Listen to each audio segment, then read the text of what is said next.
ಇದೊಂದು ಹೇಯ ಕೃತ್ಯ. ನಾವು ಕರ್ನಾಟಕದಲ್ಲಿ, ನಾವು ಪಾಕಿಸ್ತಾನದಲ್ಲಿದ್ದೀರಾ, ಕರ್ನಾಟಕದಲ್ಲಿದ್ದೀರಾ ಅನ್ನೋ ಭ್ರಮೆಯನ್ನ ಇಡೀ ರಾಜ್ಯದಲ್ಲಿ ಇವತ್ತು ಮೂಡ್ತಾ ಇದೆ. ಕಳೆದ 2 ವರ್ಷದಿಂದಲೂ ಇದೇ ರೀತಿಯ ಘಟನೆಗಳು ನಡೀತಾ ಇದೆ. ಧರ್ಮಸ್ಥಳ ಆಯಿತು, ಚಾಮುಂಡೇಶ್ವರಿ ಆಯಿತು, ಈಗ ಮದ್ದೂರು ಕಡೆ ಈ ಗ್ಯಾಂಗ್, ಈ ತಿಬ್ರೋಡಿ ಗ್ಯಾಂಗ್ ಇದೆಯಲ್ಲ, ಅದು ಸಿದ್ದರಾಮಯ್ಯ ಸುತ್ತಕೊಂಡಿದ್ದಾರೆ ಗ್ಯಾಂಗ್. ಈಗ ಈ ಘಟನೆಗೆ ನೇರ ಕಾರಣ ಪೊಲೀಸರಲ್ಲ. ಈ ಘಟನೆಗೆ ನೇರ ಕಾರಣ ಸರ್ಕಾರದ ಕುಮ್ಮಕ್ಕಿಲ್ಲದೆ ಈ ಘಟನೆಗಳು ನಡೀತಾ ಇದೆ. ಯಾಕೆಂದ್ರೆ ಇವರು ಕಲ್ಲು ಹೊಡಿತಾರೆ ಅಂತ ಗೊತ್ತಲ್ಲ. ಇದು ಸಾರ್ವಜನಿಕ ರಸ್ತೆ, ಗಣಪತಿ ವಿಸರ್ಜನೆ ಮಾಡೋದು ಸಾರ್ವಜನಿಕ ರಸ್ತೆ, ಇವರ ಅಪ್ಪನ ಆಸ್ತಿನ.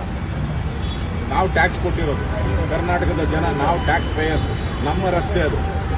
ಅಲ್ಲಿ ಒಂದು ರಿಸರ್ವ್ ವ್ಯಾನ್ ಇಟ್ಟಿದ್ರೆ ಇವ್ರ ಯೋಗ್ಯತೆಗೆ ಇವತ್ತು ಸಾವಿರಾರು ಜನ ಪೊಲೀಸರನ್ನ ಹಾಕೋ ಅವಶ್ಯಕತೆ ಐತಾ? ಲಾಠಿ ಚಾರ್ಜ್ ಮಾಡೋ ಅವಶ್ಯಕತೆ ಐತಾ? ಆಸ್ಪತ್ರೆಗಳಲ್ಲಿ ಅಡ್ಮಿಟ್ ಆಗುವಂತ ಅವಶ್ಯಕತೆ ಐತಾ? ಅಲ್ಲಿ ಜನ ಬೀದಿಗಿಳಿದು ಪ್ರತಿಭಟನೆ ಮಾಡಿ ಏನಿದು ಮಿನಿ ಪಾಕಿಸ್ತಾನ ಆಗಿದೆಯಾ ಅಂತ ಮಾಧ್ಯಮದ ಮುಂದೆ ಹೇಳುವಂತ ಒಂದು ಪರಿಸ್ಥಿತಿ ಬರ್ತಾ ಇತ್ತಾ? ನಿಮ್ಮ ಹಿಂದೂಗಳ ಮೇಲೆ ಮಾತ್ರ ಲಾಠಿ ಚಾರ್ಜ್. ಯಾರು ದುಷ್ಕರ್ಮಿಗಳಿದ್ದಾರಲ್ಲೋ ಅವ್ರಿಗೆ ಯಾಕೆ ಕೊಡ್ದಿಲ್ಲ? ಕಲ್ಲು ಎಸ್ದವ್ರಿಗೆ, ಗಲಾಟೆ ಮಾಡಿದವ್ರಿಗೆ ಯಾಕೆ ಬಡ್ದಿಲ್ಲ ನೀವು? ಅವ್ರ ಮೇಲೆ ಯಾಕೆ ಕ್ರಮ ತೆಗೆದುಕೊಂಡಿಲ್ಲ? ಈ ತರ ಗೂಂಡಾಗಳು ಮಸೀದಿಗಳಲ್ಲಿರ್ತಾರೆ ಅಂತ ಜ್ಞಾನ ಬೇಡವಾ ನಿಮಗೆ? ಎಲ್ಲ ಪಾಕಿಸ್ತಾನ ಜಿಂದಾಬಾದ್ ಅಂತ ಕೂಗೋರ್ಗೆ ವಿಧಾನಸೌಧದಲ್ಲೇ ಸರ್ಕಾರ ಏನು ಮಾಡಿಲ್ಲ. ಅದಾದ್ಮೇಲೆ ಎಲ್ಲರಿಗೂ ಶುರುವಾಯಿತು, ವಿಧಾನಸೌಧದಲ್ಲೇ ಪಾಕಿಸ್ತಾನ ಕೂಗಿದ್ಮೇಲೆ ನಮ್ಮನ್ನೇನು ಮಾಡಲ್ಲ ಅಂತೇಳಿ ಈ ಟಿಪ್ಪು ಗ್ಯಾಂಗ್ ಏನಿದೆ ಅವ್ರಿಗೆಲ್ಲ ಅನ್ಸಕ್ ಶುರುವಾಯಿತು. ಈಗ ಎಲ್ಲ ಕಡೆ ಗಲಭೆಗಳನ್ನ ಮಾಡ್ತಾ ಇದ್ದಾರೆ. ಮಂಡ್ಯದಲ್ಲಿ, ಮೈಸೂರಲ್ಲಿ ಒಂದು ಸ್ಕೆಚ್ ಮಾಡ್ಕೊಂಬಿಟ್ಟಿದ್ದಾರೆ. ಏನಾದರೂ ಮಾಡಿ ಇಲ್ಲಿ ನಾವು ಹಿಂದೂಗಳಿಗೆ ಟಾರ್ಗೆಟ್ ಮಾಡಬೇಕು ಅಂತ ಮಾಡಿದ್ದಾರೆ. ಅದರಿಂದ ಇವತ್ತು DK ಶಿವಕುಮಾರ್ ಹೇಳಿರೋ ಹೇಳಿಕೆನು ಚಾಮುಂಡೇಶ್ವರಿ ಹಿಂದೂಗಳದಲ್ಲ ಅಂತ ಹೇಳಿದ್ರು. ಸಿದ್ದರಾಮಯ್ಯ SIT ತನಿಖೆ ಕೊಟ್ಟು ಧರ್ಮಸ್ಥಳದಲ್ಲಿ ನುಗ್ಗಿಸ್ರಿ ಅಂತ ಹೇಳಿದ್ರು. ಇದು ಒಂದೊಂದೇ ಘಟನೆಗಳನ್ನ ನೋಡ್ತಾ ಇದ್ರೆ ಕಳೆದ 2 ವರ್ಷದಲ್ಲಿ ಹಿಂದೂಗಳು ಯಾವ ರೀತಿ ಇಲ್ಲಿ 2ನೇ ದರ್ಜೆಯ ಒಂದು ರೀತಿ ಪ್ರಜೆಗಳಾಗೋಗ್ತಿದ್ದಾರೆ. ಒಂಥರ ವಿಚಿತ್ರ ಅನಿಸ್ತದೆ. ಈ ಸರ್ಕಾರ ಬದುಕಿದೆಯಾ ಸತ್ತಿದೆಯಾ? ಓಟ್ಗೋಸ್ಕರ ದೇಶನೇ ಮಾರ್ಬಿಡ್ಬೇಕಾ ಇವರು? ಮಾತಾಡಿದ್ರೆ ಸಂವಿಧಾನದ ಪುಸ್ತಕ ಹಿಡ್ಕೊಂತಾರೆ. ಇದೇನ ಸಂವಿಧಾನ ನೀವು? ಇವತ್ತು ರಾಜ್ಯದ ಜನರ ಮುಂದೆ ಸಿದ್ದರಾಮಯ್ಯ ಈ ಘಟನೆಗೆ, ಚಾಮುಂಡೇಶ್ವರಿ ಘಟನೆಗೆ, ಧರ್ಮಸ್ಥಳದ ಘಟನೆಗೆ, ಮದ್ದೂರು ಘಟನೆಗೆ ಕ್ಷಮಾಪಣೆ ಕೇಳಬೇಕು. ರಾಜ್ಯದ ಜನತೆ ಮುಂದೆ ಹಿಂದೂಗಳನ್ನೇ ಟಾರ್ಗೆಟ್ ಯಾಕೆ? ಇದು ಪ್ರಶ್ನೆ. ಹಿಂದೂಗಳನ್ನೇ ಟಾರ್ಗೆಟ್ ಯಾಕೆ? ಹಿಂದೂಗಳ ಮೇಲೇನೆ ಲಾಠಿ ಚಾರ್ಜ್ ಯಾಕೆ?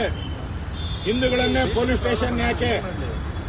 ಇಡೀ ರಾಜ್ಯದಲ್ಲಿ ಗಣಪತಿ ಹಬ್ಬಕ್ಕೆ 100 ಕಂಡೀಷನ್ ಹಾಕಿದ್ದೀರ. ಗಣಪತಿ ಹಬ್ಬ ಮಾಡಂಗಿಲ್ಲ, ಮೆರವಣಿಗೆ ತಗೊಂಡೋಗಂಗಿಲ್ಲ. ಸರಿ, ಹನುಮ ಧ್ವಜವನ್ನ ತೆಗೆದ್ರಿ, ನಾಗಮಂಗಲದಲ್ಲಿ ಹನುಮ ಧ್ವಜವನ್ನ ತೆಗೆದಾಕಿದ್ರಿ. ನಾಚಿಕೆ ಆಗಲ್ವಾ ನಿಮ್ಗೆ?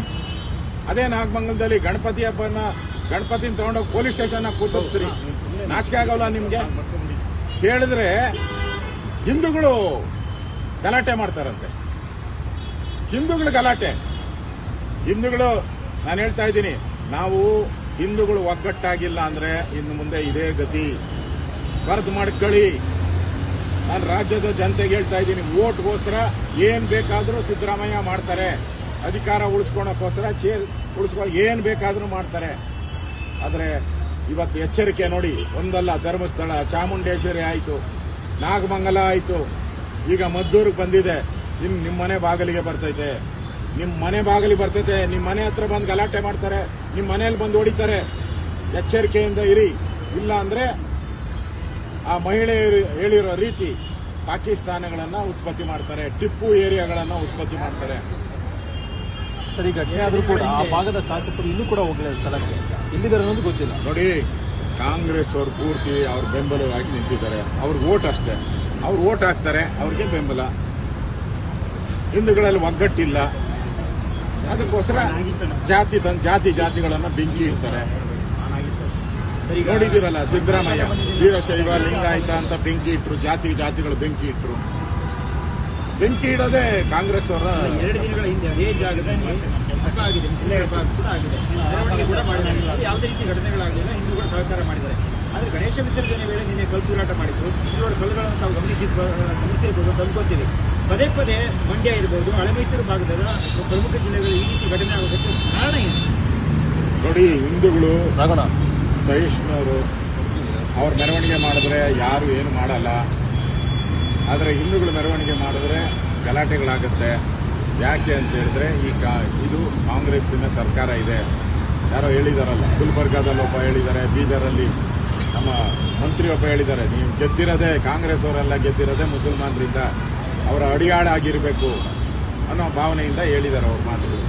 ಇದರಿಂದ ಅರ್ಥ ಮಾಡ್ಕೊಳ್ಳಿ, ಕರ್ನಾಟಕದಲ್ಲಿರುವಂಥ ಕಾಂಗ್ರೆಸ್ ಸರ್ಕಾರ ಹಿಂದೂ ವಿರೋಧಿ ಸರ್ಕಾರ. ಹಿಂದೂಗಳ ಮೇಲೆ ಲಾಠಿ ಚಾರ್ಜ್ ಮಾಡ್ತಾರೆ. ಗಣಪತಿ ಹಬ್ಬ ನಡೆಸೋಕೆ ಎಲ್ಲೂ ಅನುಮತಿ ಕೊಟ್ಟಿಲ್ಲ. ಡಿಜೆ ಹಾಕಬೇಡಿ, ಗಣಪತಿ ಕೂತಿಸಕ್ಕೆ ಪರ್ಮಿಷನ್, ಪ್ರಸಾದ ಕೊಡಕ್ಕೆ ಪರ್ಮಿಷನ್, ಬಿಡಕ್ಕೆ ಪರ್ಮಿಷನ್, ಎಲ್ಲದಕ್ಕೂ ಪರ್ಮಿಷನ್.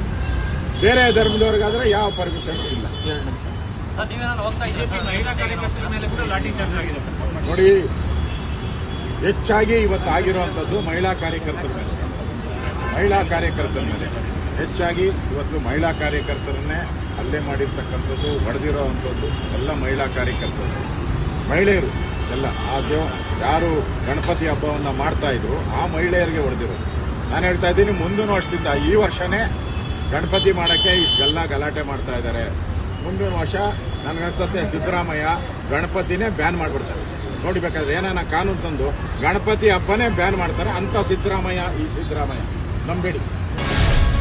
ಗ್ಯಾರಂಟಿ ನ್ಯೂಸ್, ಸುದ್ದಿ ಖಚಿತ, ನ್ಯಾಯ ನಿಶ್ಚಿತ.